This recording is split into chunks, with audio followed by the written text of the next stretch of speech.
Le 20 novembre 1989, à New York, l'Assemblée générale des Nations unies votait la résolution 4085 portant Convention internationale des droits de l'enfance, qui avait pour mission et objectif de pouvoir permettre aux enfants de vivre en paix, sur une planète en paix, une planète sûre, donc avec les droits de la troisième génération. Ici, j'entends les droits de l'environnement, un environnement sain pour permettre l'épanouissement des enfants. C'est quoi donc un enfant si ce n'est une âme, un esprit, un corps et un horizon? Ces jeunes êtres qui arrivent, qui sont les mailles en or qui unissent deux générations, qui lient deux générations, doivent être pris en charge ou en compte comme des humains à part entière. La première nourriture qu'on doit leur offrir, ce ne sont pas les coups, mais les mots, les paroles, l'éducation, la compréhension. Un être en formation, c'est un être qui croit ce qu'on lui apporte, qui s'informe en fonction de ce qu'on lui apporte. Et par conséquent, il nous appartient, nous, adultes, de ces souvenirs qu'on avait été enfants, ce qui nous échappe la plupart du temps. On ne s'accapare pas d'un enfant, on lui offre des opportunités. Un enfant n'est pas un objet, c'est une âme à part entière. Qui donc peut prétendre porter l'âme de notre être humain et en faire un objet de chantage, un objet d'amusement? En parlant de la paix, les enfants de l'Est de la République, de la RDC, avec ce qu'on voit tous les jours, des guerres qui ne s'arrêtent pas, des massacres qui ne s'arrêtent pas, des conditions de vie inhumaines, l'indignité absolue et leur quotidien.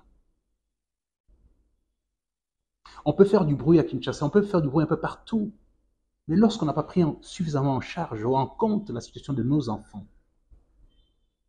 chaque père, chaque mère qui se lève au matin, qui voit ses enfants à Kinshasa, à Paris, à Bruxelles, à Genève, chaque mère, chaque père congolais devrait se poser la question: qu'en est-il? Regardez dans les yeux de ces enfants, les yeux des enfants des Goma, des Massissi, des Rutshuru. Aujourd'hui, chez moi, à Luisa, la famine frappe depuis presque 5-7 ans. Une famine terrible.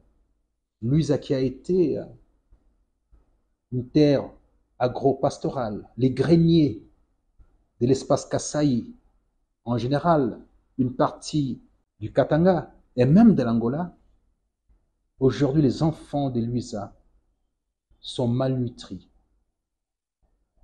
Aucune prise en charge des adultes.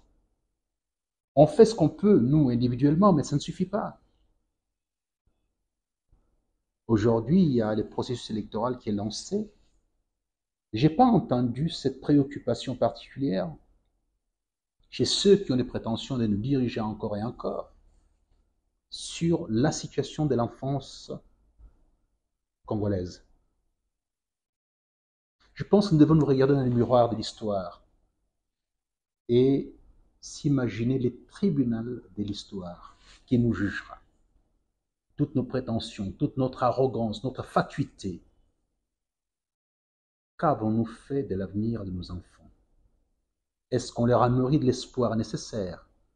Est-ce qu'on leur a nourri des matériaux nobles que sont les livres, la musique, le sport, la bonne santé? Je pense que chacun doit s'interroger sur sa participation et son apport dans la vie de l'enfance congolaise.